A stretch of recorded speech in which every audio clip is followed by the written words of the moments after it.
Hello, everyone. It is right on the hour mark, and we will begin.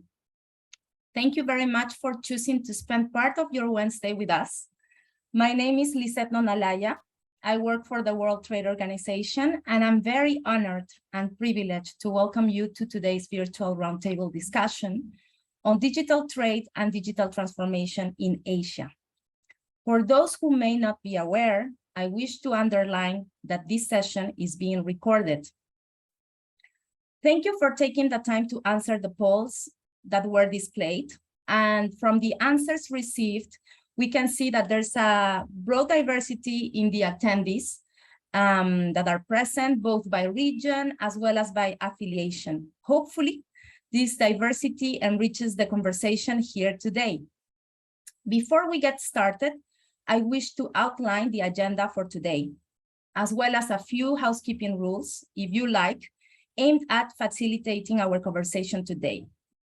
Following this introductory bit, our substantive discussion will be in three main parts.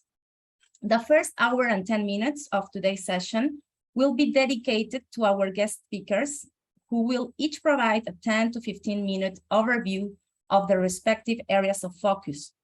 This will then be followed by a moderated Q&A session.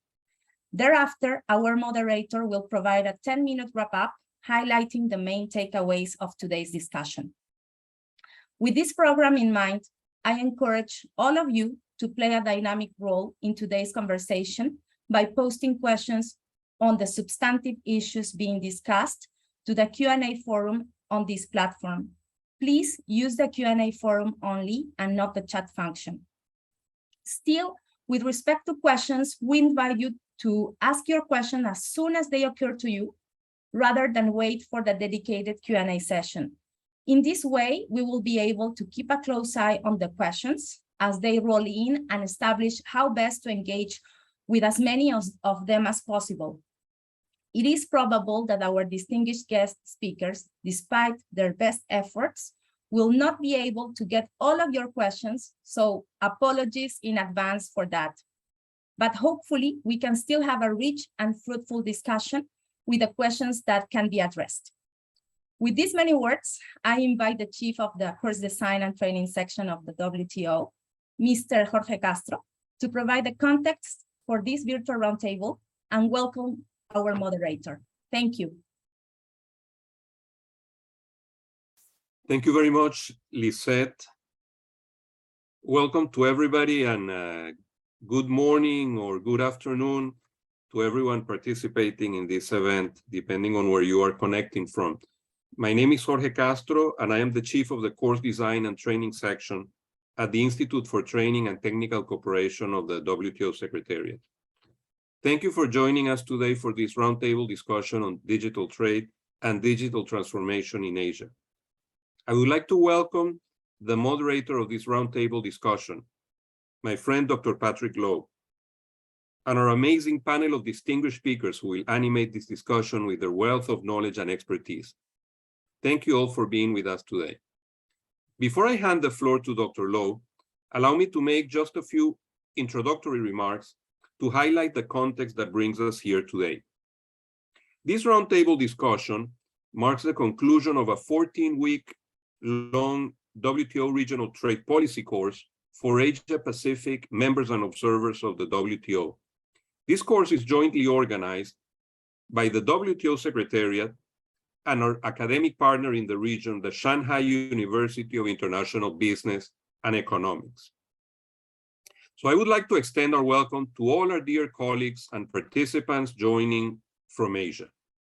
The course started on 23 May and is being attended by 24 government officials from 14 members and observers of the WTO in the Asian region. Now, regional trade policy courses are one of the main trade-related capacity building programs offered by the WTO Secretariat.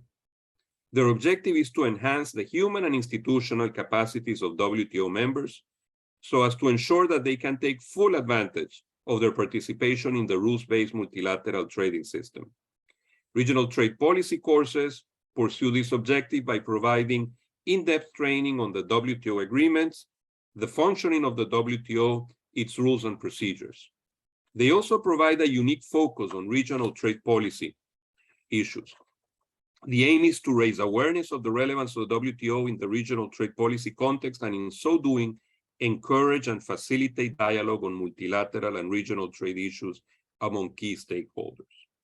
It is in this context that we're hosting today this roundtable discussion on digital trade and digital transformation and its significance for the economic development of Asia-Pacific countries during these very challenging times.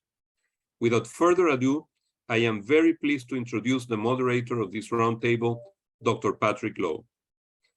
Patrick needs no introduction, in fact, but for those who haven't met him before, let me just say that he's the former WTO chief economist. He has worked at renowned academic institutions in several capacities, was an adjunct professor at the University of Hong Kong and a vice president of research at the Fund Global Institute. He has taught postgraduate courses in trade policy and trade and climate change at the Graduate Institute in Geneva, and as well as in el Colegio de México. Patrick has worked at the GATT Secretariat and the WTO Secretariat and at the World Bank. Dr. Lowe, thank you very much for being with us today. You have the floor, sir. Thank you very much, Jorge, and welcome to everybody. Good morning and good afternoon. Let me just say a few words about the digital economy and then briefly introduce the panelists. The digital economy is on everyone's tongue these days, but it's hard to define it. It has no clear boundaries. Wherever there's connectivity, the digital economy is part of our lives, whether in a commercial, economic, social, or personal context. So it's with us wherever we go, except for where there isn't connectivity, which is something I'll mention a little bit more about it very shortly. Technology is moving really fast. There are new technologies coming on all the time. Most of us don't really understand half of what they're about, and that includes me, thinking of things like artificial intelligence. There's increasing talk about the metaverse, which is a whole new concept. Platforms in all of this are indispensable. Platforms are powerful. Platforms are starting to assume some multiple functions, some of which we usually associate with governments. And government policy is always trying to catch up. That's one of the challenges. That's one of the things that I think we'll be talking about today. There's no question at all in anybody's mind what the potential of this medium is, of the digital universe, how it affects our lives, how it shrinks distance and time, how it lowers costs, increases growth opportunities, and has great potential for increasing inclusion. But at the same time, it has great potential for also increasing the divide. This is the digital divide.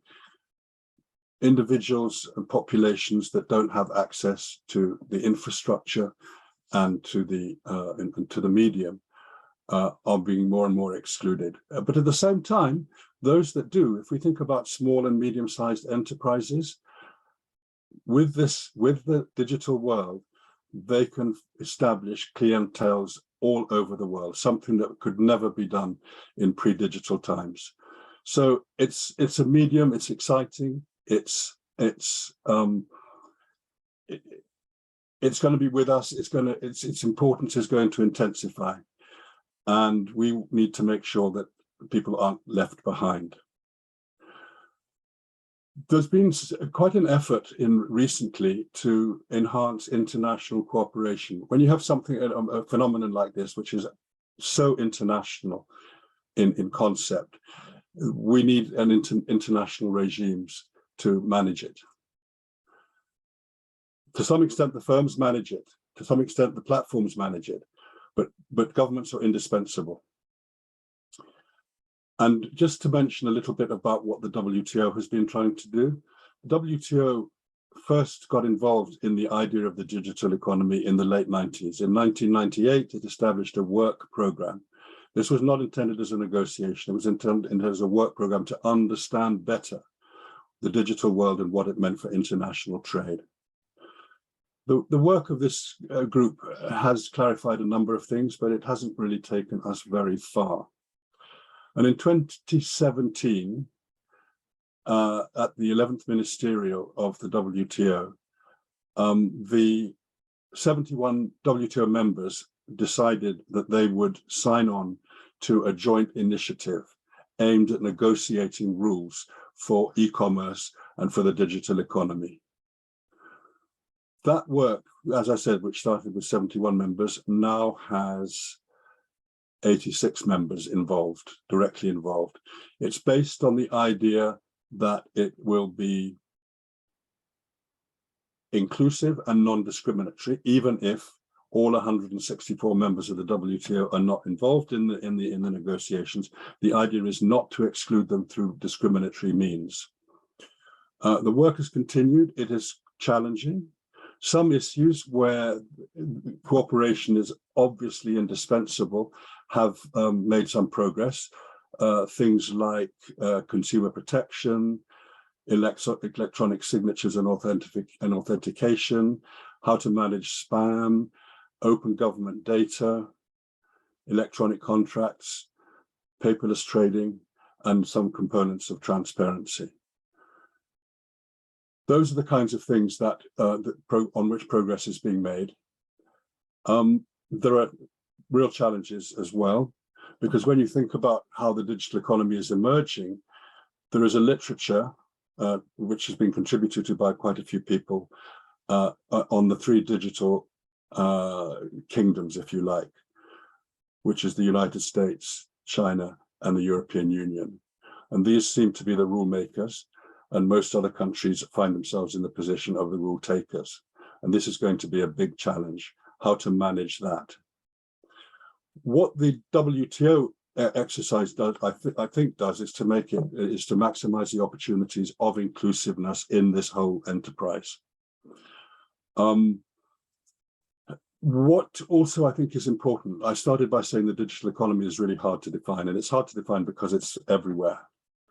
And what's, I think, promising about the WTO exercise is that it intends to cover not just regulation, but also market access, both in goods and in services. That makes it very comprehensive. And I think that is really the only way to go to get a full and comprehensive understanding among countries of what this all involves. So it's going to be a challenge. One of the most difficult issues is that when you think about the three kingdoms, this is a slightly oversimplification, but the United States looks after business. China is very concerned about the role of the state in all this, and the Europeans, who don't have many of their own platforms, are concerned about consumer protection. And the challenge is to bring all these things together into a solid whole where we get as seamless an environment as possible for digital trade. At the same time, because this is going to take a while, negotiations have been going on. They continue. Occasionally there's a hiccup. I'm afraid that the Russia-Ukraine issue certainly complicated the work a little bit.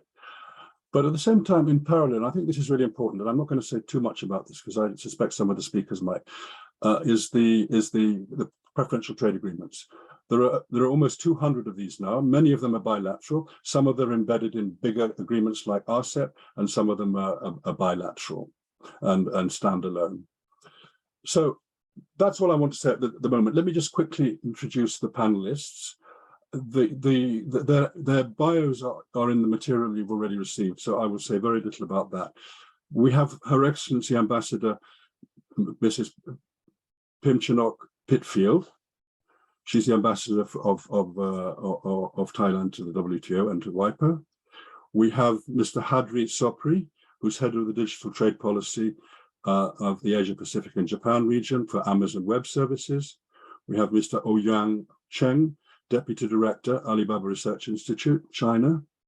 and we have Ms. Watada Anukunwataka, Economic Affairs Officer at ESCAP. So welcome to all of them, and we look forward very much to hearing what you have to say. With that, let me start by inviting Ambassador Pinchanok to take the floor. She's going to talk about digital development and characteristics of digital trade in Asia. Ambassador, you're welcome. Thank you. Thank you very much. Good morning and to Patrick and the WTO team here. And good afternoon to all those participants, particularly from the Asia Pacific region. I think you must be in the afternoon mode. So I hope we won't make you asleep today. I'm very thankful for the WTO to invite me to speak here, as I'm an alumni of the WTO training course, and of course I studied with Patrick many years ago when I was attending the class in Geneva. So I'm very happy to be contributing to the WTO as a speaker today. Because of the limited time, I will go quickly. I have started my my timer, so hopefully I will not exceed it too much, exceed the time too much. The topic that I have been asked to talk about is about the development and characteristics of digital trade in Asia. So I would probably presenting mostly data and to give a broad pictures of to see who are the important players and maybe some of the important issues that I see in the development. Okay, let's go through it. And as Patrick has already explained the importance of digital trade and also the platform economy, which is I think everyone is involved with these days. We are the users of this development here. So it is evident that global digitalization and COVID-19 pandemic have recently been a force that spurred global growth of digital trade and cross-border e-commerce. In 2022, global e-commerce sales are expected to reach $5.5 trillion and will register an estimated about 20.3% of total retail sales, which is an increase from 17.9% in 2020 and also from 19% in 2021. The largest contributors to global e-commerce right now are China and the United States. Their combined e-commerce values have totaled more than $3.6 trillion, accounting more than 73% of the total retail e-commerce sales worldwide. And additionally, it's not only the digital trade that is important, but information and internet data flows are also developments that have stimulated digital services trade, resulting in further acceleration in many sectors, such as teleworking, gaming, distance learning, digital entertainment, and online conferencing. Like we are doing now, and also the Netflix that everybody watch every night. So let me just go through the development specifically in Asia region. Asia is at the forefront of this digital trend, and we have been able to seize opportunities to develop digital trade quite a lot. Asia is now accounting for nearly 60% of the world's online retail sales. You may have heard that I said the US and China are 73%. So, but China plus the rest of Asia is accounting for about 60% of world online retail sales.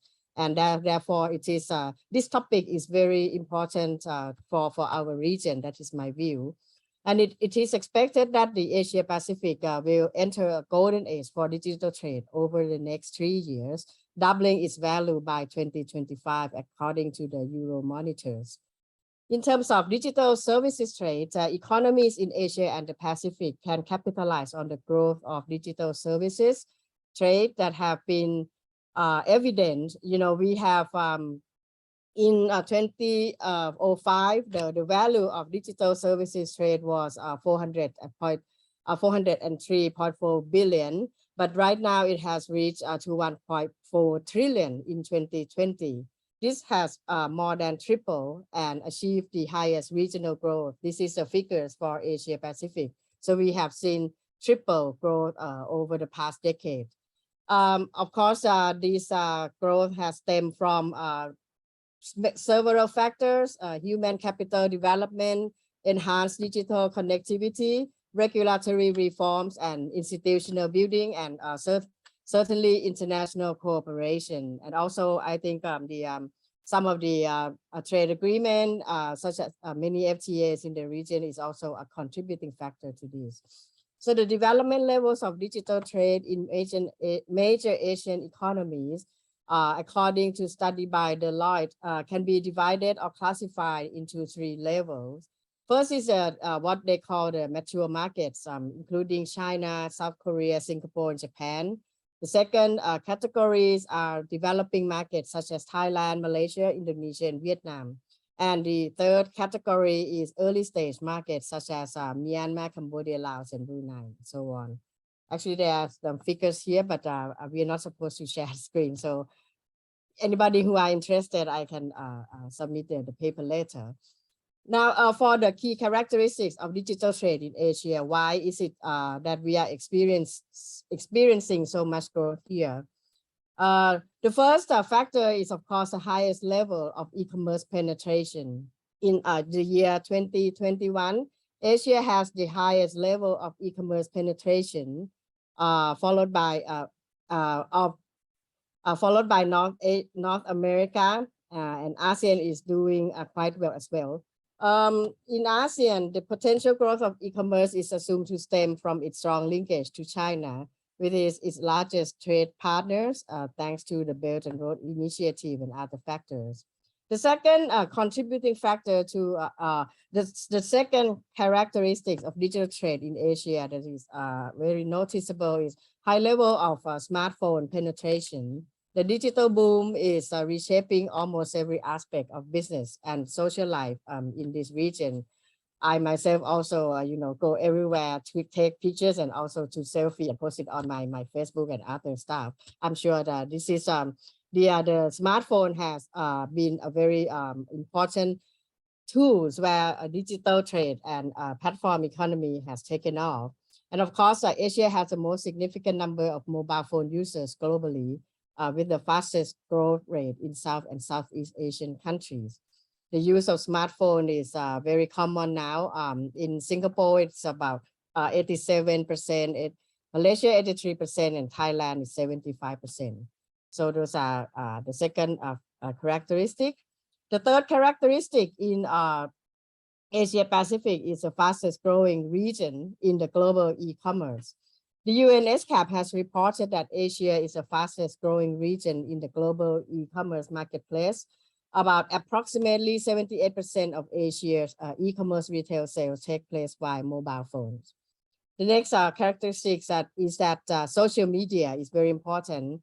Just like I was mentioning now, the Facebook and stuff, other social media is also playing important role as a driving force of digitalization in Asia. For instance, Malaysia has the highest social media penetration at 81% in Southeast Asia, followed by Singapore at 79%, Thailand 75%, Philippines 67%, and Indonesia at 59%. Rapid growth in digital consumption in Asia, I think, but not I think, but this is a compilation of our studies from various sources. 4 factors have been highlighted as a major contribution to rapid growth in digital consumption in Asia. First is the large number of youth population in this region, in the Asia Pacific. The average age of population is relatively young. Second factor is the rapid adoption of financial services such as digital payment accessible via smartphones. I'm sure that many of us have paid by QR code or payment on mobile app and a mobile phone is very common these days. In Europe right now, sometimes somewhere I go and they don't accept cash anymore. So if you are traveling to Europe or to Geneva, make sure you have a digital payment app or any facility, app that will be useful for you here. The third one is high mobile penetration in the region that has allowed consumers to use e-commerce and social media. Okay, I have talked about it, so I will skip that. But last but not least, most governments in the Asia Pacific region have introduced supportive policies to boost the digital economy and infrastructure. I have about 5 minutes left. Actually, I was planning to go to the some of the characteristics of China, India, South Korea, Singapore, Japan, and ASEAN markets, but I think maybe I want to talk about the digital divide, which is an issue that Patrick has highlighted in his introduction. For those of you who want to see some interesting thought points on the respective economies, you can get in touch with me via the WTO Secretariat. So I want to talk more on, to spend this time talk about the digital divide issues. Okay, at the WTO, of course, the issue of e-commerce has been discussed for a long time. In my first posting in Geneva between 1999 to 2003, we already started talking about the e-commerce and the moratorium. The first moratorium was negotiated when I was here, and I was part of the negotiating team for Thailand there. Since then, although we have seen a lot of, we have seen explosive growth of e-commerce, which has developed into broader digital trade, more than services. And also we have seen many other things in the technology world. But the digital divide, which is the unequal access of information and communication technology among countries, remain an important issue here. That is something that unfortunately I have to say.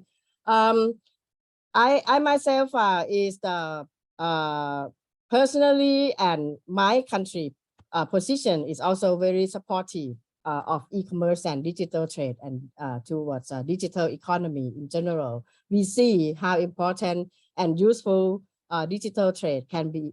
Digital trade can help with our exporters. During COVID time, digital trade, digital export, and many other things have become so clear that this is useful for developing countries, for SMEs. But the issue of digital divide is remain very important. Let me give you some figures here to see how important it is.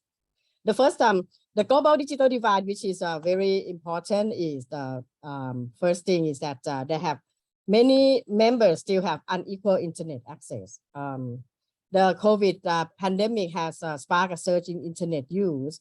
And of course, in 2021, more than 63% of the world population, or 4.9 billion people, use the internet. But over a third of the world population, or 2.9 billion, do not use the internet. And many of them live in least developed countries, landlocked developing countries, and small island developing states. So there is a large disparity between countries in regard to access to internet. When we compare by level of development, 90% of people are using internet in developed countries, compared with 57% in developing countries, and 27% in LDCs in 2021. So from regional perspective, Europe and the Americas has been the leading internet usage for the last 15 years. But by contrast, other areas, even though we have seen explosive, significant growth in many regions in the world, but we are still lagging behind. For example, Africa in particular still have less than 30% of individuals using internet in 2019. And internet usage in Latin America was at about 60% in 2020, the year 2020. Yeah. So the gap in internet access remains. And I think the second one is the telephone and broadband access, which remains unequal. all groups of countries by level of development have experienced significant growth in mobile broadband penetration since 2010, but the large gap remains over a decade, and the penetration rate in developing countries and the penetration rate of telephone and broadband are 4 times higher in developed countries than in developing, and 4 times over that of LDC, or double that of other developing countries. Smartphone adoption and affordability and speed of internet also remains a difference. I have less than 1 minute now. I have to wrap up. So I think that I have also figures of LDCs here. 20% of people in least developed countries use the internet, and this is vary among countries within the region, within the group. So my conclusion would be that, of course, internet, e-commerce, digital trade, digital economy as a whole is really useful, and it is something that all countries should look forward to developing together in the future, because it provides, it is one of the tools that I have seen with my firsthand experience in Thailand, how important it is for SMEs and for smaller players, small entrepreneurs to expand in this digital trade. Nevertheless, the negotiations in various forums, including at the WTO, has to be cognizant and understand and take into account the fact that there remains the digital divide as well as technology divide and other things that have to be taken into account when we proceed with the negotiation. So that is my final message. Thank you very much for your attention. Thank you very much, Ambassador Pim Chanok. I think that was really interesting and a good introduction. Asia is indeed at the forefront, but Asia is also interesting because it has developing and what you refer to as the early stage economies, and so I think that's it really covers the waterfront in terms of the challenges, and as well as being in a really serious leadership role. I think that we'll come back to the moratorium. I should have mentioned it in my introduction. We'll come back to that if somebody wants to talk about it. Otherwise, I'll mention it right at the end of the Q&A, because I think it is actually a very important issue that is with the WTO. And appreciated your introduction to the digital divide questions and what sort of challenges these represent. And I think that's something that in the WTO, as well as in the regional agreements, is going to have to receive considerable prominence as a matter for international cooperation. With that, let's move to to topic 2, where this is the platform topic. We have 2 representatives, who each have 10 minutes. We're starting with Mr. Hadri Sopri, who works for Amazon. Welcome, Hadri. Hi, thanks, Patrick, and thank you also to the organizers of the ERTPC workshop and the WTO for inviting me today and for giving me this opportunity to speak on digital trade in Asia. And also good morning and afternoon to everyone on this webinar. So my name is Hadri, and I'm the head of this digital trade policy for Amazon Web Services for the Asia Pacific region. So I also used to be a delegate here in Geneva for the Singapore mission. So it's nice to hear that the JSI, the e-commerce negotiations continue to attract a high level of interest. I mean, I do wish everyone all the best towards a good and meaningful outcome for the negotiations in the near future. So the digital economy is now everyone's economy. So digitalization at scale and digital trade can create new economic opportunities and drive inclusive growth, along with a slew of societal benefits, from financial inclusion to improve access to healthcare and more sustainable outcomes. Given the current times, it's also important to note that digital trade has helped expand opportunities for those hit hardest by COVID-19. So this would be the micro, small, and medium-sized enterprises, or MISMEs, and also women and entrepreneurs. So according to the Asia Development Bank, ADB, rapid digitalization and the COVID-19 pandemic has actually spurred the growth of digital services trade. And Asia Pacific is at the forefront of this. And as Ambassador Pitfield had mentioned before, digitally deliverable services trade has actually grown triply from 2005 at 403.4 billion to 1.4 trillion in 2020. So the Asia Pacific is also the focus of the world's most innovative and expensive trade agreements. The High Standard Comprehensive Progressive Trans-Pacific Partnership, or the CPTPP, includes 7 countries in the Asia Pacific, while the broad reach of the Regional Comprehensive Partnership Agreement, or RCP, captures 30% of global GDP and 15 Asia Pacific economies, with ASEAN at its core. And we also then have innovative agreements such as the Digital Economy Partnership Agreement, or DIPA, and the Singapore-Australia Digital Agreement, among others, which are serving as models for a new form of trade agreement. However, to realize all these opportunities and to catch the wave, the digital wave, we need to build the right foundations. So in this regard, I have broadly 3 recommendations, just so it's easier to track. Firstly, I think we should begin by supporting cross-border data flows. So data is the lifeblood of the digital economy. Many businesses rely on the seamless flow of information in order to achieve economies of scale, which then results in efficiency and economic gains that are in turn passed on to the consumer or the broader society at large. Restrictions on cross-border data can actually increase compliance and service costs for businesses, and this may have a disproportionate impact on SMEs and startups in particular. So a study by the Information Technology and Innovation Foundation, ITIF, has shown that a 1-point increase in a nation's data restrictiveness cuts its gross trade output by 7%, slows its productivity by 2.9%, and hikes downstream prices by 1.5% over 5 years. So of course, I understand, countries, governments around the world, they have security and data protection concerns around cross-border data flows. But it's important to note that these concerns are not mutually exclusive from supporting data flows. Rather than imposing arbitrary restrictions on data flows, the focus should be enacting frameworks that promote accountability and implement high data protection and privacy standards. So one example of this would be, for us, the APEC cross-border privacy rules, which seek to encourage interoperability and allows us to then focus on enhancing trust and to support data flows. We have also seen in this regard regional trade agreements such as the CPTPP, RCEP, and the Singapore-Australian DAA, among others, that have included strong commitments that prohibit data localization, prohibits customs duties on digital products, which is also in the form in WTO, the Moratorium, and also promote cross-border data flows. And for the consumer, agreements around policy areas such as data protection and consumer protection are also important to promote trust around the use of digital services and to accelerate digital adoption.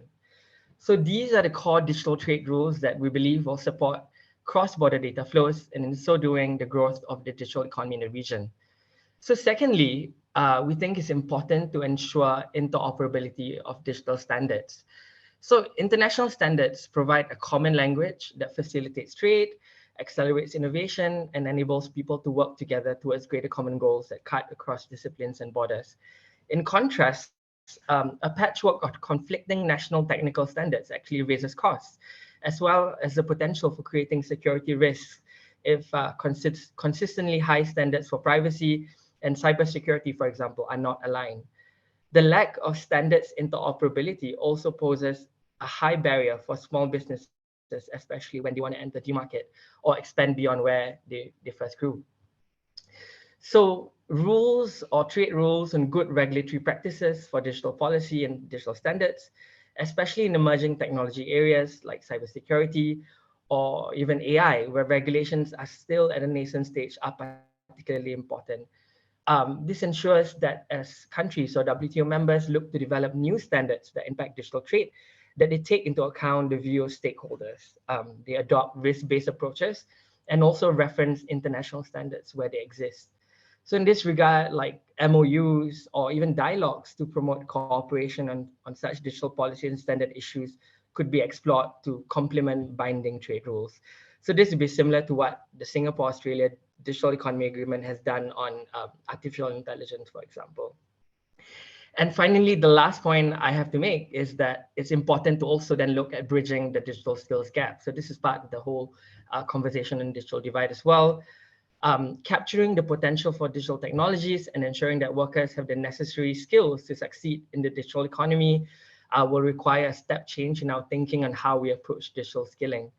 So a study by Alpha Beta, a global research firm called Unlocking Apex Digital Potential, and again, I can also share this in the chat box if folks are interested, predicted that the average worker in the Asia Pacific region will need to gain 7 new digital skills by 2025 in order to keep pace with technological change.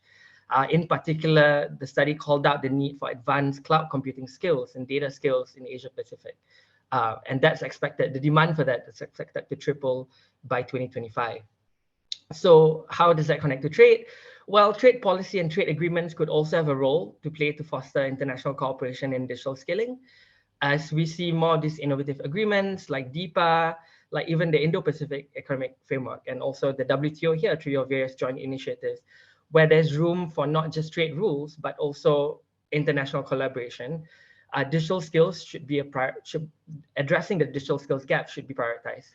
So some examples of what could be done include holding international dialogues and best practices for digital skills development, having joint research projects to identify in-demand skills and gaps in the market, and also at some point drawing in the private sector to support such initiatives.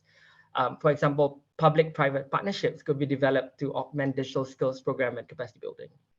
So in conclusion, we think a forward-looking digital trade agenda is needed to capture the benefits of the growing digital economy.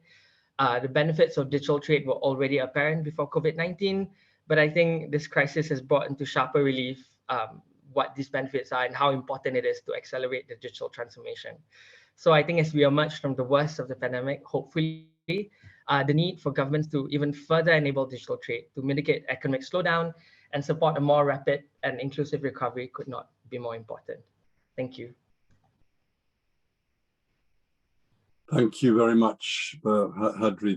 That gives us a good overview of a number of the things that are challenges, and also just how important this medium is becoming.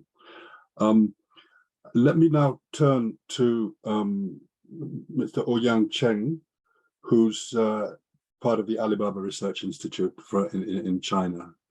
Ouyang, the floor is yours. Thank you. It's my great pleasure to join the roundtable and discuss the development of the digital trade.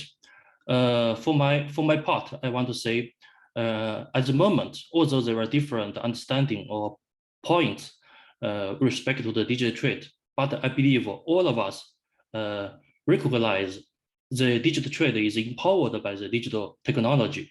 Although we are facing a lot of challenges, but we wholly believe the digital trade could bring out a lot of inclusive opportunities for all the countries, especially for the developing countries and the SMEs and also the young people. As I'm from the Alibaba Research Institute, I would like to show some examples happened in the China's industry to show the opportunity of the digital trade or e-commerce. The first one, I want to share some development of the Taobao villages in China. So actually in the past several years, the Taobao village has attracted a lot of attention and interest from the scholars and also the foreign government and also the international organizations. And also a lot of foreign officers visited China's Taobao villages in the past years. So what is a Taobao village? There is some definition about it. The first standard is that for this village, the turnover of the e-commerce should be more than 10 million RMB yuan, so roughly nearly $2 million US dollars turnover in one village. And the second standard is that in this village, at least more than 100 online shops or 10% of the whole households in this village are operating the online shops. So only these two standards are satisfied. The Taobao village, the definition are met by this village. So actually in 2009, so 13 years ago, there were only 3 Taobao villages in China. But last year, we calculated there are more than 7,000 Taobao villages in China already. So I would like to list one county, is Suning County. This county is example about the Taobao village development. For the Suning County, there are about 1.3 million people population in this one county. And in 2009, there was only one type of village. But last year, there are more than 132 type of villages in this county.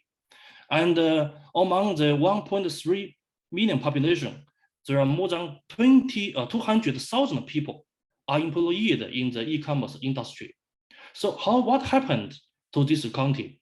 Actually, the history was that in 2006, 3 young people, they were working in Shanghai and they know the development of e-commerce. They understand how to operate the online stores on the platform. So they returned back to the village. Actually, the village was very poor at that time. So these 3 young people opened 3 stores on Taobao and succeeded in selling furniture. Actually, they bought the materials from the other part of China and sell to the other parts of China. There is no industry in the village, but their success was learned by their relatives, neighbors, and friends. And in this way, this kind of model were copied in the town and gradually stimulated a big industry in the town. So by the end of last year, we found there are more than 13,000 furniture e-retailers and 16,000 online stores in this one town. And also, as a kind of facilities, more than 160 logistic companies and more than 1,000 production enterprises were established in the town. So according to the scholars, so we believe this kind of happening is like the integration effect of the grassroots entrepreneurship and the huge online market in the rural areas. So this is actually we think the e-commerce or digital trade could create a lot of inclusive opportunities for the rural areas. And the second example, I want to show the report joint drafted by the Alibaba Research Institute and the International Trade Center, ITC. So we used the data from the Alibaba.com, as you know, is a cross-border e-commerce B2B platform. So we used the data from the 5 countries in Asia, the Bangladesh, Laos, Cambodia, and Myanmar, and Nepal. And we found all the SMEs operating on this platform were growing, and they have received a lot of orders, both from the Asia and also other parts of China, or other part of the Asia, other part of the world. So we have some conclusions from the research. The e-commerce focuses on the processed products, ready consumption. So it's actually different from the normal trade, from the trade by the large companies. And for the SMEs, they were operating more online stores and sell the goods like the gifts, the crafts, the textile, and the leather products. So they sell the different products online and offline. And also I found that the e-commerce provides opportunities to expand and diversify the exports. So notably into the higher value added products. And also we found the e-commerce could generate new demands. So one example is the beauty and the personal care products, which features in the top 3 e-commerce products from both Cambodia and Myanmar, and also is a fast growing category for Bangladesh. So we can see using the channel of the cross-border e-commerce, you will find the new market, you will find the new demand. And also it's interesting to find that each country of these 5 countries has its unique offerings in e-commerce. So even these 5 countries are in the same region, more or less the same level of the income, and share the similarities in the broad export categories, but their star products in the e-commerce vary significantly from country to country. So I think this is very interesting, the conclusion of this kind of report. So in this way, follow the development of the cross-border e-commerce or e-commerce, where also we see the rapid growing of the service industry, like the logistic and delivery services, the finance and e-payment, and as mentioned by the experts just now, the big data, cloud computing, and also we find that the digital marketing and the data analysts are growing more and more rapidly in the platform and also in these e-commerce markets. So data is very important. So if the merchants could make full use of the data and analyze, they will find which kind of the products are more popular or maybe the potential markets. So I think the data will play a more important role in the trade in the near future. And the third example is about the joint efforts by the industry, by the platform, by the government together. So I say maybe you will be aware that the Alibaba proposed initiative is called the Electronic World Trade Platform, EWTP. And also this kind of initiative were included in the G20 leaders communique in 2016. So for example, the Alibaba is cooperating with the Malaysian government and also Malaysian counterparts to go together to build the Malaysia's digital free trade zone in Kuala Lumpur. So with the joint efforts, we're building an international logistic hub. So this kind of a logistic hub could provide the logistic warehousing and the custom clearance and the trading and the financing services for the cross-border trade of the Malaysian SMEs. And also we are trying to innovate or upgrade the services of the foreign trade, also the customs. So we'll provide the electronic digitalized custom declaration has been realized in Kuala Lumpur. That means previously for the custom clearance maybe exhausting or maybe for several hours, but now within seconds. And also we're cooperating with the local bank to provide the electronic payment and the financial services. And also we're cooperating with the local agents to train the digital tenants. And at the moment, maybe more than 20,000 digital trainers were trained in Kuala Lumpur in Malaysia. So I think this is a joint efforts by the different stakeholders and between the industry and the government. So in this way, we hope the digital trade could grow in Asia. And for challenges, actually, I want to say there's still some challenges ahead. For example, at the moment, the different countries and even the different stakeholders has different opinion about the digital.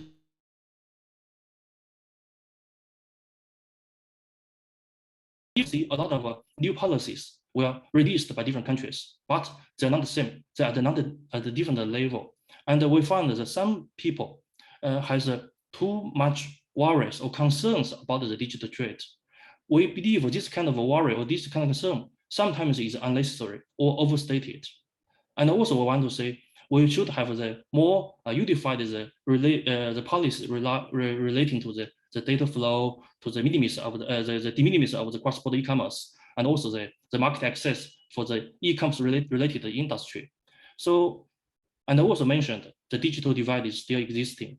So some countries, the traditional infrastructure is not good enough, but now we need to build the new infrastructure like cloud computing, the data center, and also the smart logistic issues.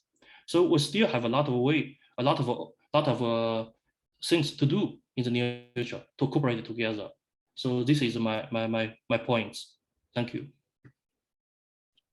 Thank you very, very much, Yang, for your intervention. I particularly liked your story of how a few young people using digital technology caused a dramatic expansion of economic activity in a rural area, as an illustration of really what the potential of this medium is for increasing opportunity and incomes for populations at large. I also thought it was important to highlight the increasing role of services in this whole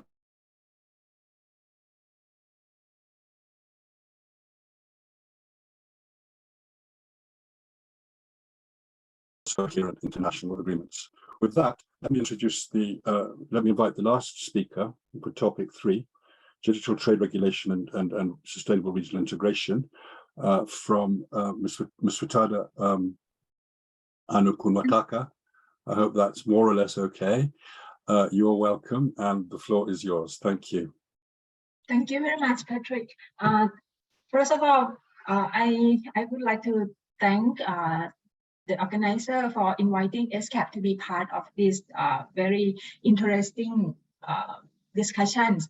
The talk that I will have today would base on the research that we have done over the past 2 years, and we did collect some data for 21 countries in Asia Pacific, and then I will discuss some of the key findings with you here to give you a sense of how digital trade regulatory environment of Asia are look like at the moment, and what would be the implication for sustainable development.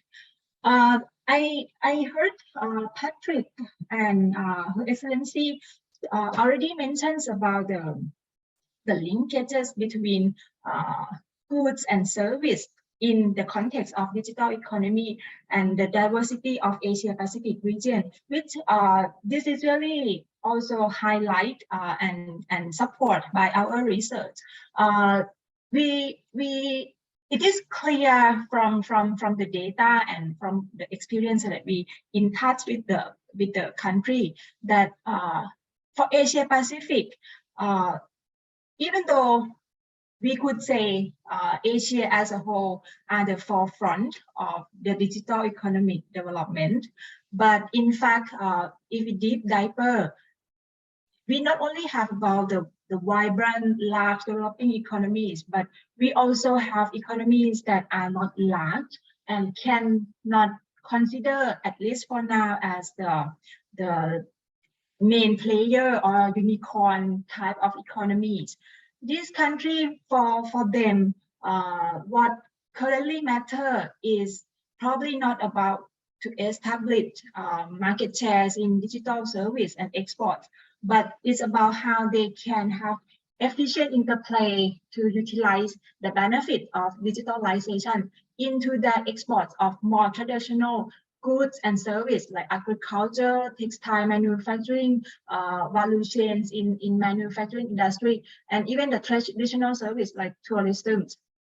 So based on this principle of diversity, when we did the research over the past 2 years, we create a sample of 21 economies that have a mixed range of economic development, especially from the perspective of digital economy development.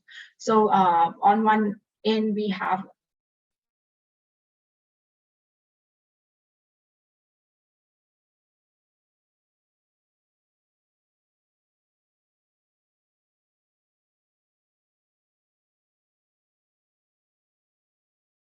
digital trade policy. And on the other end, we also have economies that take precautionary steps to design digital trade policies. And we also have set of countries that very emerging and not a big player in digital trade, but for sure their sustainable long-term economic growth will be very much affected by this new different world of digital trade that they are going to have to be participate or be affected.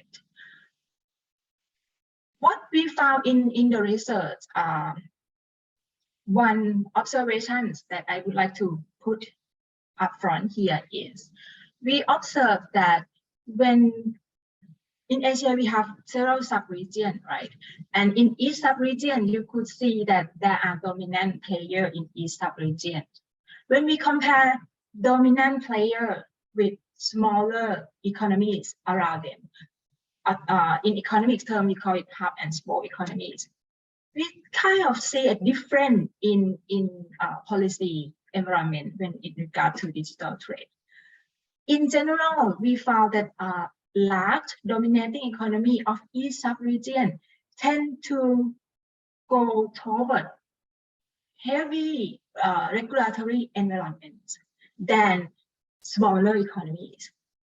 This heavy regulatory environment would be legitimate, some by non-economic policies, but there would have implications on business that have to adjust their business process or their investment strategy to comply with those rules. And we call this as compliance cost. These compliance costs not affect everyone equally because it's going to be easier for large firms with large capital, with modern business model to be adjust and comply to strict rules that the government put. When small firms they would not be able to afford the compliance cost, which is one kind of fixed cost, because they deal with small size of markets.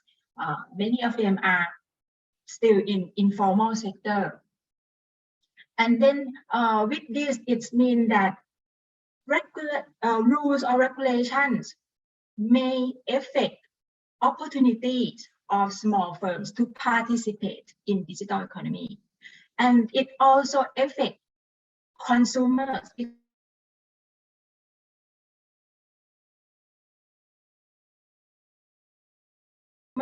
Price that consumer have to be taken, or quality of the have to be taken, is going to be affected by that policies. So the questions for policymakers in smaller economies would normally is about they're looking at what the larger economy are doing and whether they should follow the pattern or not. On one end, there might be the economic reasons that large economy, hub economy can tolerate high compliance costs, but whether the same tolerance level is applied if you are a smaller market. So this is the questions, is open-end questions, and a lot of debates going on in emerging economies. We still don't have clear answer to everyone, because there is no single recipe that met every priorities that each of the government may have and seen differently. But the bottom line is that in SCAP, we're trying to do is we try to help the government aware of what would be the trade-off, and then they made their own decisions of which path they would go. So that's why it's become the research projects that we do, and we just released the report a few months ago. So if you're interested in what I discussed broadly today and you want to see more details, so I would give a link to the full report at the end. From the review of regulations in our sample, 21 sample economies, we can see is that it would be a very great challenge for policymakers, especially for small economies, to deal with the new regulatory environments, digital economy governance, for the benefits of sustainable development, because you really need to do it in a holistic way. Holistic is not new, because now we've been familiar already that, okay, policymakers have to do holistic policy approach. But holistic for digital economy is more complicated because it involves a lot of technicalities, and these techniques changing very fast. Many informations are not available because they often classify as sensitive or secret for firms, for other governments. So then it's become like pretty much there are incomplete information for any government to make a clear pictures of how would be the impacts of the policies. Then what make it more complicated is the policies that affect digital economy is not specific to one particular domain. It's cut across so many lines, ministries. For simplicity, I try to group them into clusters, and the max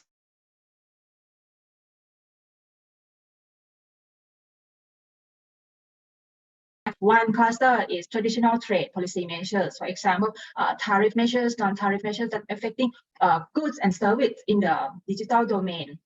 For example, ICT equipment is also part that feed into the development of digital economies. And of course, digital service and other supporting service, right? Then the second cluster is domestic regulations. these domestic regulation policymakers by now are quite familiar with.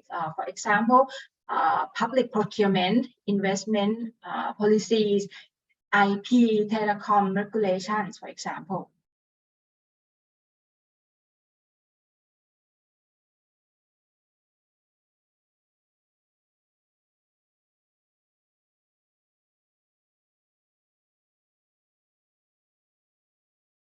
Digital governance policy. This one very much related to technical issues, and it changed rapidly. So the things that previous panelists has already mentioned, like data policies, data transfer, data protection, platform liability, or e-commerce policies, electronic payments, so on and so forth, that support to e-commerce is grouped into this cluster. And with these three clusters, there will be many many agencies involved.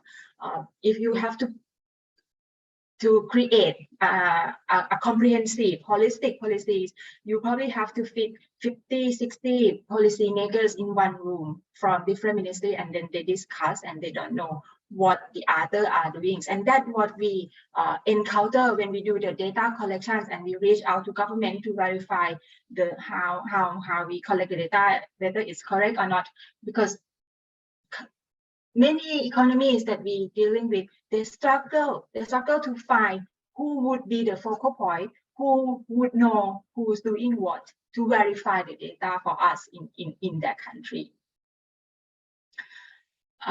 So without the integrate unit that have clear pictures of overall directions, whether it fits with each domain of policies or not, then it would be very difficult for make a consistent policies that support the main direction that the government envisaged.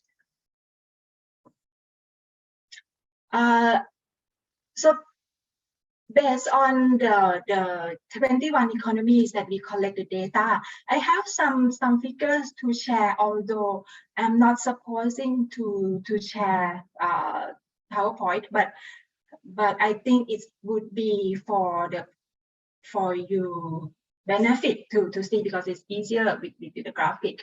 As you can see that there are three clusters, right, that I mentioned, and in each one we put in color codes, and we then break them down further into 11 policy areas. We collect data for regulation under each of these areas, and then we try to see how heavy the regulation is, because that is the implications to compliance cost to business, and then we map it across these 11 areas based on the average of 21 economies. And this is what we found. In this figure, you could see that for trade policy, the traditional one, like tariff, non-tariff, here down below, compliance costs of the policy tend to be relatively low compared to other areas. Why is that? Because thanks to Her Excellencies, trade negotiators, policymakers in trade ministry, they work very hard to put for trade liberalizations at unilateral level, plurilateral level, multilateral level, until tariff and many non-tariff measures has bring down on average.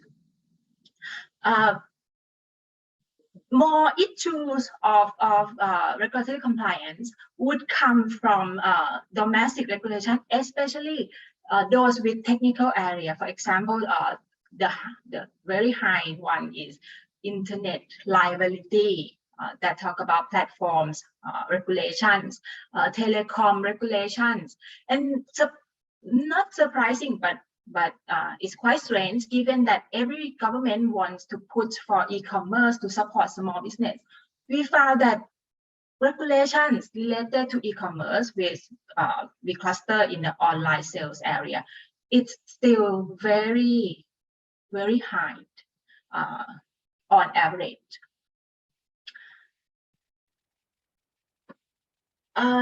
This is the group average. So that would be different if we deep dive into countries for sure.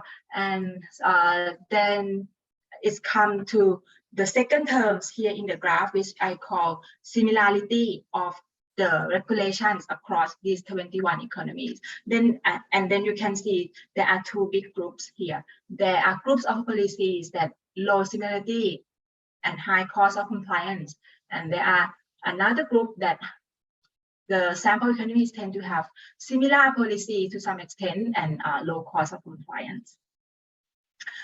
In fact, similarity is actually the key, because in terms of compliance of small business to be able to comply with the rules, the strict of the rules is not as killing as the difference of rules across markets that they have to encounter. So more worrying is the group with countries are having low similarity and high cost. Then what should we do, right? Everyone would say, okay, enhance interoperability, increase regulatory cooperations. But this is not easy in practice. Many areas here are controversial and driven by different policy priorities. So in terms of regional cooperation, probably the most practical way is we have to start with area where we can have a smooth start. So the candidate naturally would come from this group, the trade-related one to start with, and then once the ball rolling, we move further to try to get harmonizations in different area of the rules. But is it really easy for trade policies to be adjust and harmonized? I think although many of the Asian countries already done a great work in this domain, some countries still have a lot of work to be done. And when we look at the data, we could identify that small economies, especially low-income economies, still have gaps quite large, even with the very traditional one like tariff on ICT goods, that still significantly higher than the rest of the group. So in those emerging economies, they still have a lot of homework to do, and area and why this is still hanging there. One issue is because we have policy uncertainty. Many of them are not participating in WTO, ITA. Most countries still impose non-tariff measures, for example, strict licensing, especially when it comes to digital device. Some countries still have export restriction when it comes to digital tech device, because it classified as strategic goods. Technical standards for sure is very prominent and very important for ICT related products, but the reality is business complains about long process and high cost to run to get it certified. Also, foreign companies sometimes complain that it is not treating the same between local and the foreign ones. For domestic regulations, this is more work to do than the previous area for sure. As you can see, that most of the sample Asian economies here, degree of compliance cost is still higher across the board. So what does it mean? It means that even when we look from trade liberalization's achievement, we kind of happy. But if we look more closer, there are issues related to trade that remain unchecked. For example, for public procurement, except few economies in the group, basically the top 4 rich and surprisingly Vanuatu also joined the group. The rest, it is common that they will have conditions on public procurement that seems to be controversial. Few of them give commitment to WTO GPA, the rest is not. So then we may not surprise to see that we often found demanding conditions in public procurement, especially when it related to digital tech, goods and services. Requirements are such as you have to use local data storage, you have to use local software, you have to do joint venture requirement, you have to surrender trade secrets, for example. There is also demanding condition for approving business license. There is investment screening long process. And in IP, which is important for innovative business, complications come from complex patent conditions. There are uncertainty because copyright exception is not clear in the national copyright laws. Telecom market regulation, a lot of licensing is required for telecom and broadcasting. Licensing requirement is not strange. Everyone use licensing for telecom, but the issue is conditions to obtain the license can be controversial. For example, in our data set, sometimes we found countries that require very high license fee to service. Some country, you need to apply license by province. So if you have to operate telecom for the whole countries, then you have to multiply those license fee. And there is also a maximum number of period that you get from the license. So it means you may have in total very high cost. The last domain is the most fragmented one. You can notice that there are more up and down in the bar in these figures. So this means there are a lot of policy diversity between countries here. And you cannot really see the patterns. It's not always that the more advanced one is low, no, it's not. Economic factor seems not to be able to match the pattern of policy here. So what does it mean? It probably means that the policy in this domain is not driven by economic characteristic or economic. Sorry to interrupt, but you've overrun by quite a bit. Can you wrap up, please? Okay. So I think that's it. Because I am at the last one already. So in general, the issue here is the region is still have work to do, and there are diversity in rules that are excluding small firms into the benefits of digital economy. Thank you.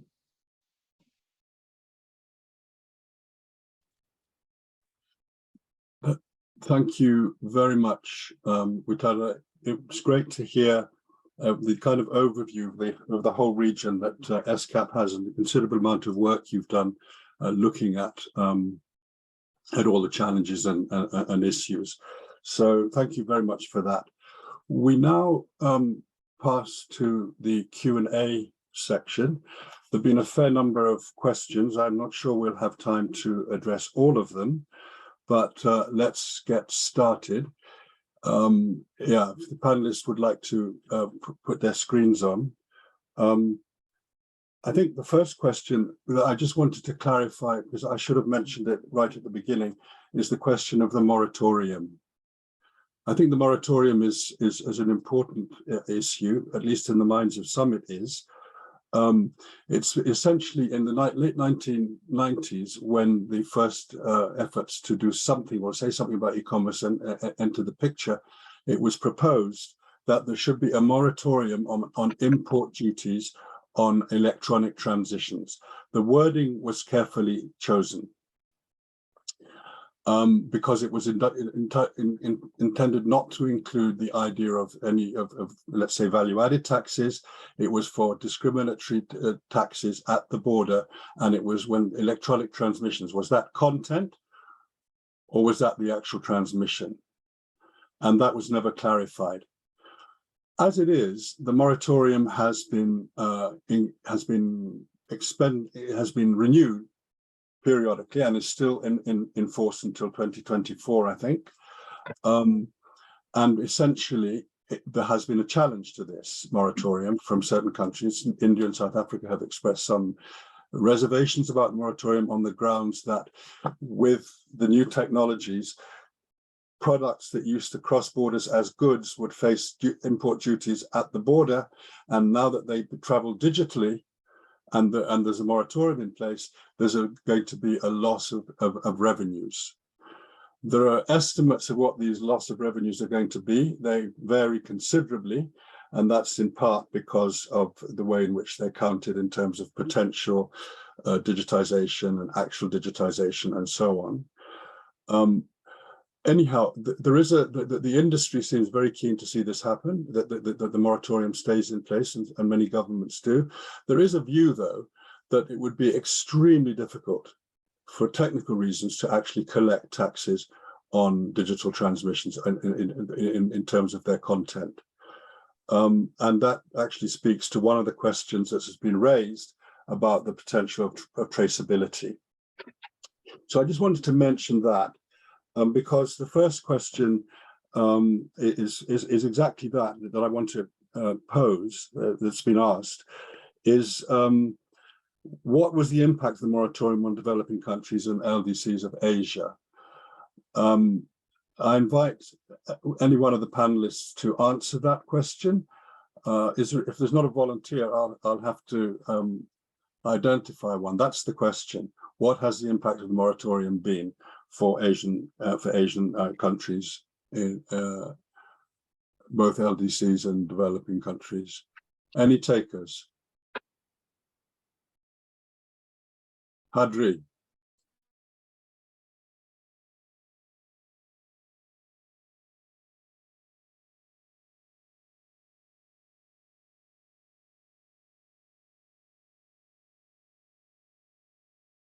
So the fact that we have the moratorium in place for about 20 years, and we have also in that same period seen the rise of digital economy, seen the growth of digital trade. Obviously, that there's some sort of correlation there, in the sense that the existence of the moratorium has allowed for more seamless data flows, less costly data flows.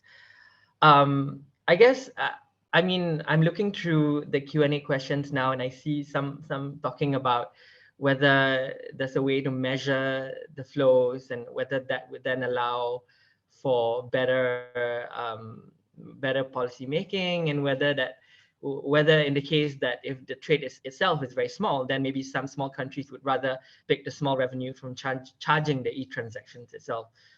Well, I think it's a lot more complicated than that, right? I mean, policy making in general is not a hard science. I mean, yes, there is the data that you can get, and that will inform your policy making. But there's a bit of gazing into the future as well about how you see your economy growing. And I think with the digital economy, digital trade, there's so much potential for not so traditional, I guess, countries to come to the fore. With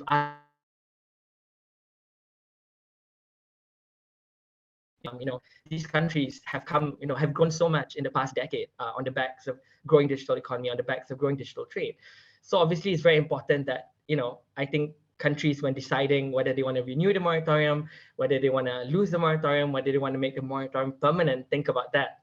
I mean, more than just the tariff loss, you also have to think about the regulatory environment you're creating, whether vis-a-vis your neighbor country, which will not be imposing tariffs, for example, on electronic transmissions, whether then that creates a competitive advantage for them. And, you know, of course, in a world where you don't have the moratorium, then everyone is also free to retaliate with their own tariffs. And again, I think there's some statistic out there, I think, talking about how, you know, 26 FTAs covering how many ever percentage of countries in the world have free trade agreements between themselves that lock in the fact that they will not have tariffs on electronic transmissions. So then the question is, do you want to be outside that, where, you know, retaliatory tariffs could be a reality, I guess.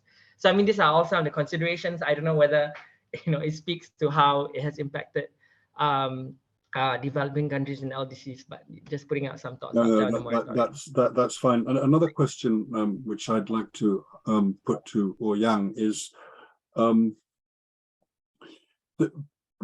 well, could you say a bit, you know, we know there are platforms, active platforms in the United States, big platforms in the United States and in China. Europe's quite poor when it comes to platforms. There's the music one, but other than that, I'm not sure what there is. Are there any other platforms? I mean, can you say a bit about the Asian platforms and you know, in China, and any other platforms that are active and operate effectively in the region? Actually, I think the e-commerce platform or digital platform is growing very rapidly, and in the Asian countries. For example, as you may be aware that in 6 Asian countries, the Lazada, the Shopee were very popular, and there are lots of users.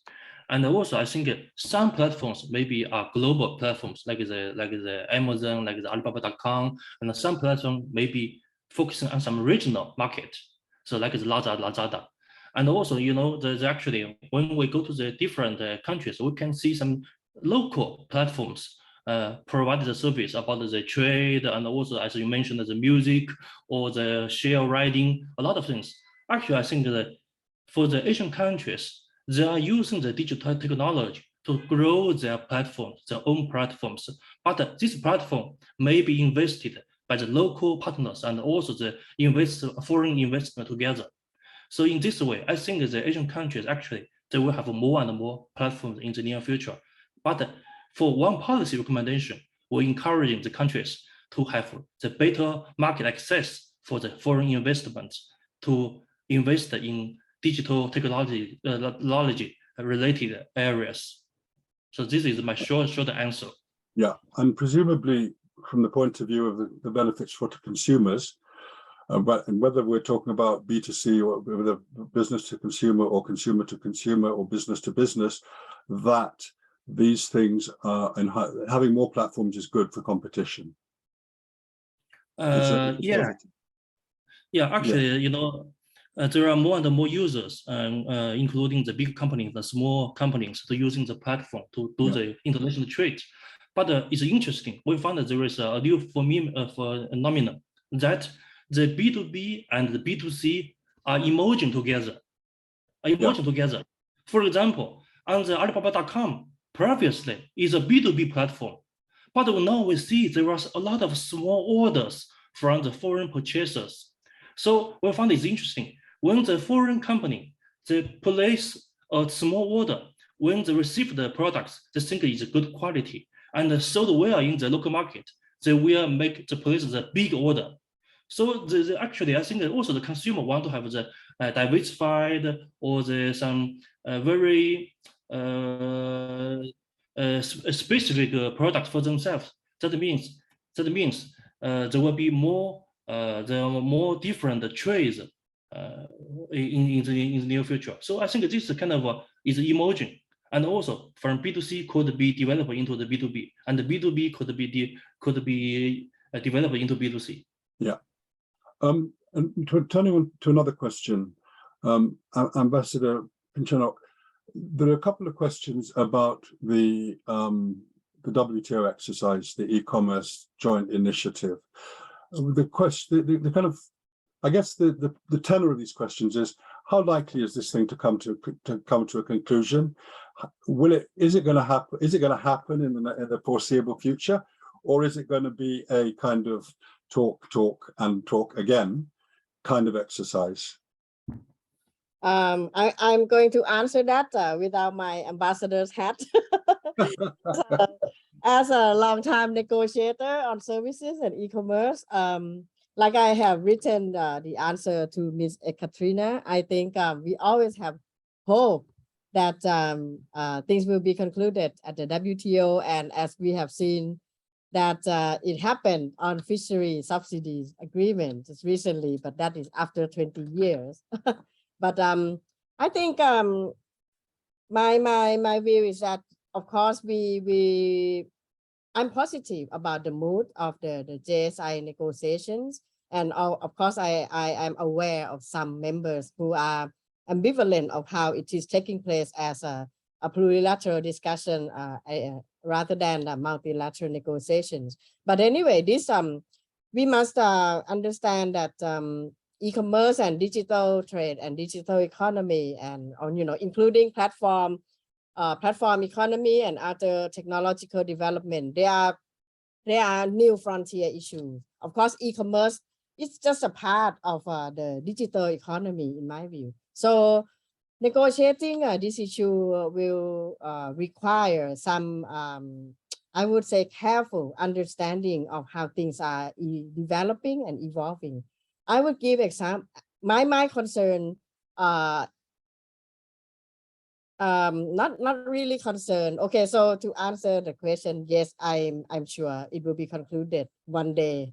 Maybe not in the near future, because the remaining issues are not easy. Okay, let me give an example of data localization.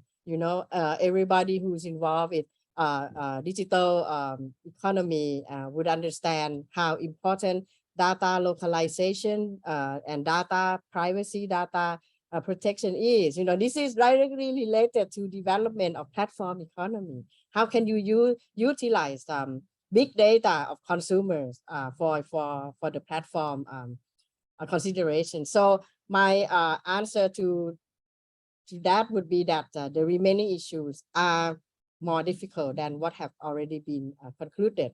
But of course, we are hopeful that it will be concluded in time. I just want to see more participation and more best practices being put into the JSI discussion from developing and LDCs country, if that is possible. This issue will not go away. E-commerce will continue to develop, and maybe I can answer the question about moratorium too. The moratorium impact is that it did not put on unnecessary regulation. For me, e-commerce will benefit from as little regulation as possible, but it doesn't mean it should not be regulated. But the regulation on e-commerce and digital economy should focus more on protecting consumers, cyber security, data theft, that kind of stuff. It should not put regulation on liberalization or market access. Let the things continue, but focus on issues that might be harmful to us. Technology will continue to develop through digital networks, so let it be there, but be careful about what needs to be protected. Since I still have the floor, may I just add one more thing? We talk only about e-commerce, but actually this is the bigger picture is the digital economy. It involves a lot of things. It involves financial services, the payment. You cannot do proper e-commerce if there's no payment system in place online. It involves logistics. A big issue and a big section of e-commerce and digital economy is about the logistics and how to move things forward. So global value chain, global supply chain, and these are there are many things that are important. So when we discuss and negotiate e-commerce, whether at WTO or in FTA, whatever, it should be considered as a holistic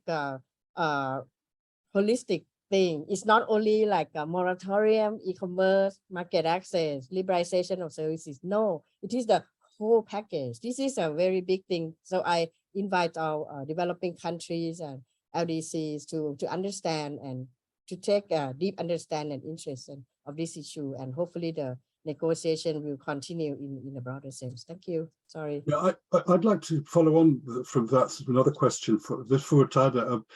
The material you presented, basically distinguishing between digital governance policies, other domestic policies, and traditional trade policies, seems to me to be a framework that presupposes that when we discuss the digital ecosystem, we are not just talking about data flows and what affects data flows. That's obviously the core, because data is the core of the whole story. But in the framework for the e-commerce agreement in the WTO, there is reference to the services schedules for opening up services trade and to the goods schedules. And there's the information technology agreement in the WTO, which seeks to reduce tariffs on equipment, on manufacturers that are specifically relevant to the digital economy. So in your research, do you feel that, because a lot of the preferential agreements don't really take that position, they just talk about digital and data. And of course, the comprehensive ones will deal with them in other parts of the agreement. But do you feel that this is conventional wisdom, or whether people are focusing too much on just the digital? And a related question, which and one of the questions that was asked is there a sense amongst your members, because you're talking about a big region, 21 economies, I think. Is there a sense in some of those economies that, look, we're going to be losers from this? There are always winners and losers in trade. Are the winners and losers across countries or within countries? If they're within countries, maybe not such a problem because government has other instruments at its disposal to deal with. If it's across countries, maybe there are some countries that don't want to participate in the digital, advancing the digital economy because they think it will not do them any good. Can you answer? Can you think about those issues? Tell us what you think. Thank you for the difficult questions, Patrick. Okay. Tada. Sorry, I want to Okay. Tada. Let me share my views like this. Okay, you asked Okay. about WTO whether And then Tada. yeah. Okay, I will again answer this on my personal capacity. I think that you cannot blame the WTO or the members for focusing on trade, because we have to be mindful that we are in the World Trade Organization. Okay, so so we have to focus and somehow limit what the range of issues that we can discuss and we should discuss at the WTO. Because if we discuss something that is beyond our means too much, then we may not be able to come to conclusion. Let me give you one other issue, which I think is very important as a government representative, and it is important for digital development, but it cannot be done at the WTO, which is digital tax. You know, my government is so interested to understand what should be the digital tax regime in the future. It has impact on our revenue, but should this be raised at the WTO? I'm not so sure. You know, I think it's related to development of e-commerce at the WTO, but somehow the discussion is already taking place in other forums at the UN discussion and OECD and others. But how to bring into discussion at the WTO this trade-related universe of digital economy? That is how I see it. So we cannot talk about everything at the WTO. The WTO has to focus on trade as a priority so that we can achieve something.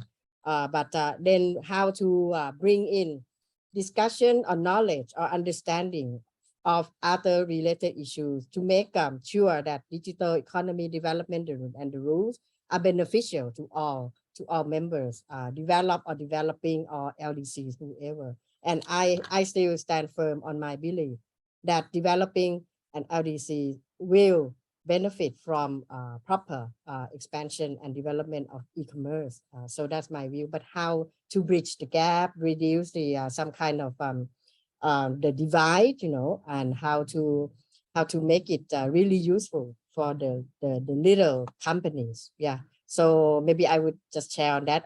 Maybe others can share. Okay. Thank you for that. I think it's what you said. Absolutely good. The OECD in particular tried to work on these tax issues. Where the WTO might start to get upset is if they are discriminatory taxes. And that would be like tariffs, of course, which would be a matter for discussion. But by and large, the fiscal system, especially, I mean, for corporation tax, that's one thing. That's companies being taxed, but also what kind of consumer taxes or business taxes there could be, like value-added tax. I agree with you. I don't think this is where the WTO is going to go. It hasn't traditionally done so, and I don't think it will. It's only discrimination they worry about. We're tired. Thank you, Patrick. Yes, I do agree with what you said exactly, that we need to go beyond just the data. Although, yes, data is very fundamental to all the flows we have in the digital trade and digital economy. But for the government, you have to have a more comprehensive view, both in terms of other policies and other sectors that link to digital trade.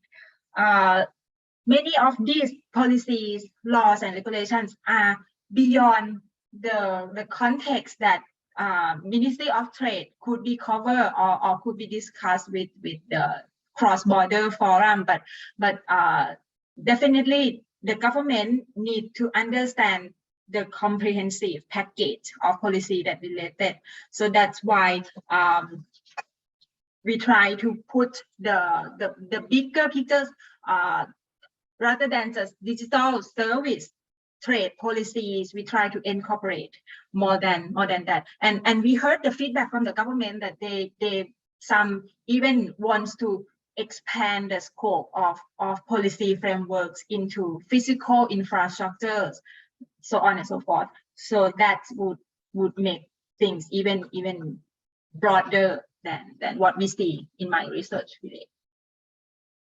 Thank you. Yeah, no, I think it is. I personally think that one of the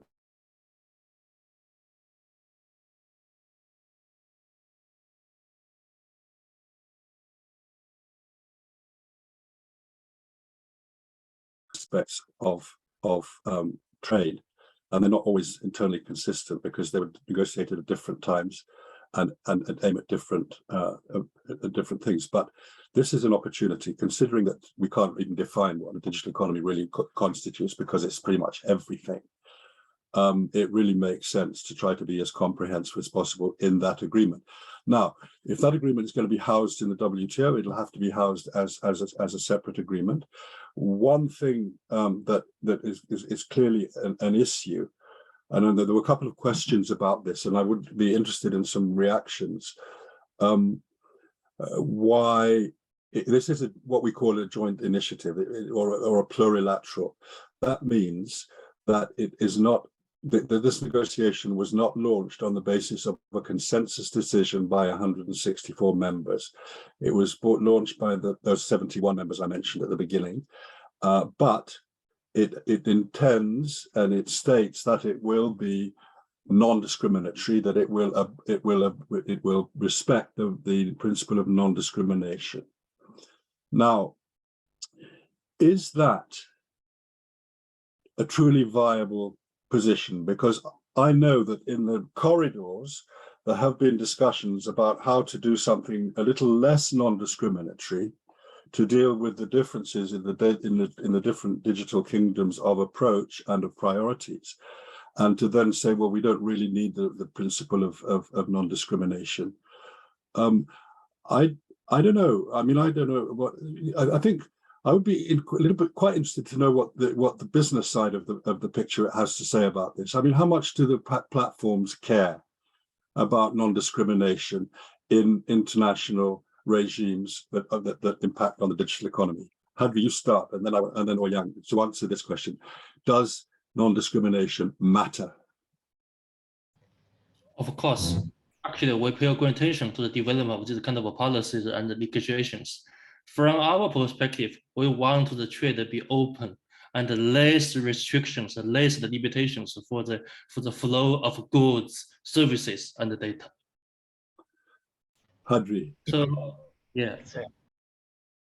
Go ahead. I mean, if you are not finished. No, Yang, where are you going to continue? Sorry, go ahead. Previously, when my colleagues and even myself, we went to the WTO to attend some sessions. Actually, we proposed our suggestions. We want to the policies, the legislation, we are more based on the market-driven initiative, and provided the more the opportunities to grow the business of the digital platform in the global market. So actually, we want to have the more open the discussion and the more progress in this regard. So you welcome competition?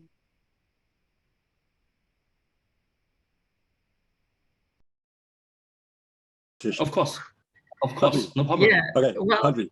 so I mean, okay. So I think there are like two concepts here, right? So like in general, like rules that enforce or like promote non-discrimination, non-discriminatory treatment. You know, we are all for it, right? You know, level playing field and things like that. But I think what you're referring to is like the architecture, the negotiations itself, whether there should be a smaller subset. And I don't know. So, you know, I was part of the negotiations before that. And, you know, I think the idea for like a smaller group, you know, to then be able to achieve a higher level. So, you know, for the difficult stuff that Ambassador has spoken about, data localization, data flows, you know, these are typically things you find in FTAs, right? Where there are broader trade-offs, where, you know, maybe you give,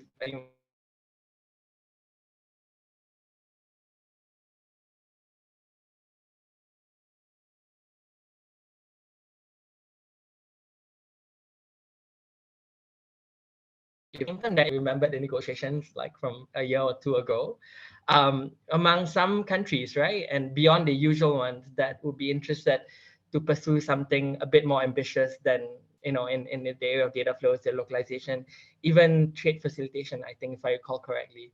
So I think to the extent that they can do it, they do it in a discriminatory but open way, in the sense that once you have this small group, then no one else is not, you know, it doesn't preclude other countries from then acceding to it. I think that's a possibility.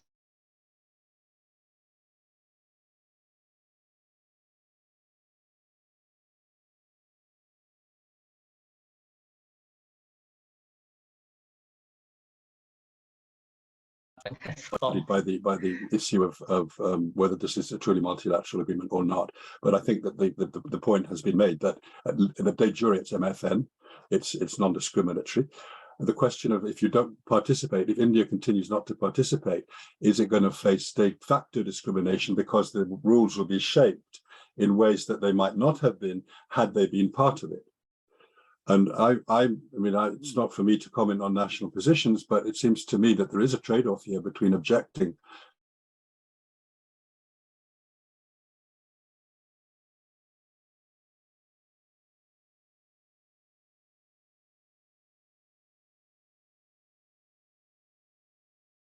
and I think that if there's going to be some kind of subtle distinctions around access to particular regimes, it will be on the basis of some sort of equivalence.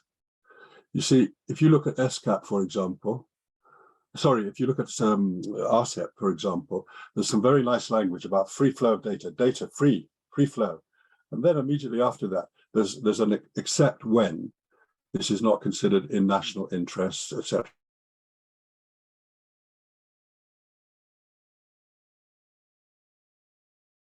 To come, how the exceptions are interpreted and how their use are interpreted and how they're used. And this is why a lot of the literature on the digital makes a big thing about trust.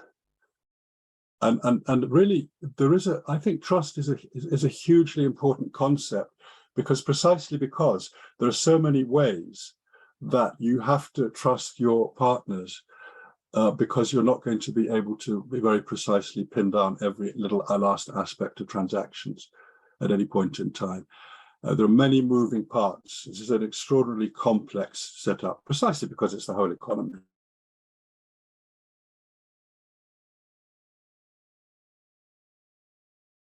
But so we've kind of come to the end of the Q&A session. I'm supposed to do a summing up, but I don't intend to try and sum up what has been a really interesting conversation. I think that I think we've covered a lot of ground. I think the challenges and the opportunities have been brought out very well by the different participants. I think the questions, and I'm afraid we haven't done much justice to the questions because it's always the case. There's never going to be quite enough time to answer all the questions. Looking at the questions, I would humbly submit that some of them, which were asked early on in the session,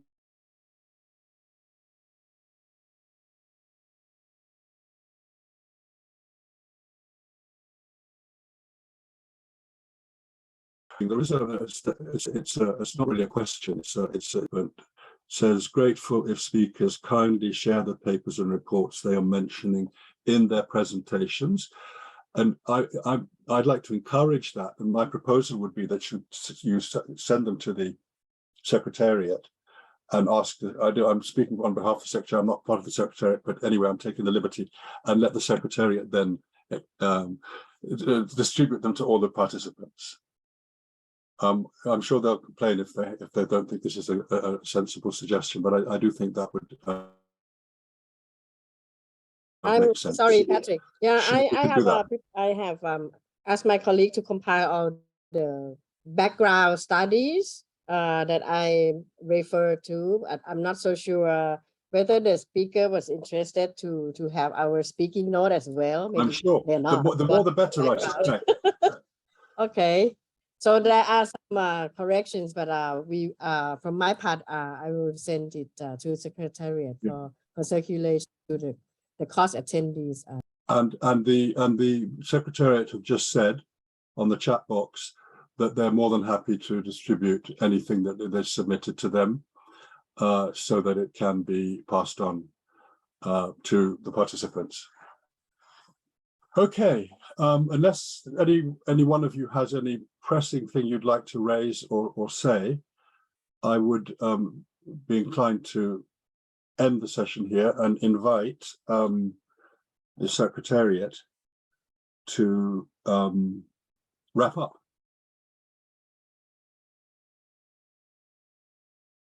Oh, so we're supposed to look at the camera so we can have screenshots. Look at the camera and smile like Hadri's smiling. That's perfect. Okay. Thank you. Okay, that's done. Now it's wrap up time. And I think that's my friend Jorge who's going to wrap up. Jorge. Yes, thank you, Patrick, and thanks to all of you for your interventions and for those lovely smiles. I think this brings to an end this fascinating roundtable discussion. It's definitely an extremely interesting topic and of enormous significance to the economic development, not just of Asia-Pacific countries, but to all the world. So I hope this roundtable will stimulate much needed dialogue and spur initiatives to move forward this important agenda. And I think it's going to be extremely useful, in particular for the participants in our regional trade policy course. On behalf of the RTPC unit, I would like to thank our distinguished panelists, Her Excellency Ambassador Pitfield, Mr. Hadri Sopri, Mr. Ouyang Cheng, and Ms. Witada Anukok Wataka for their very insightful and thought-provoking contributions. A big thank to our moderator, Dr. Patrick Lowe, for superbly managing the discussion of this complex topic. Let me now extend also my gratitude to my colleagues from the conference office and the RTPC unit, and not least, to our colleagues from Shanghai University of International Business and Economics, our course participants, and to all our audience for tuning in and contributing with your questions to this discussion. Thank you, everybody. Stay safe. Goodbye.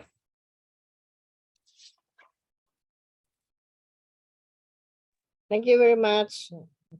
Okay, thanks everybody, and until next time. Lunchtime.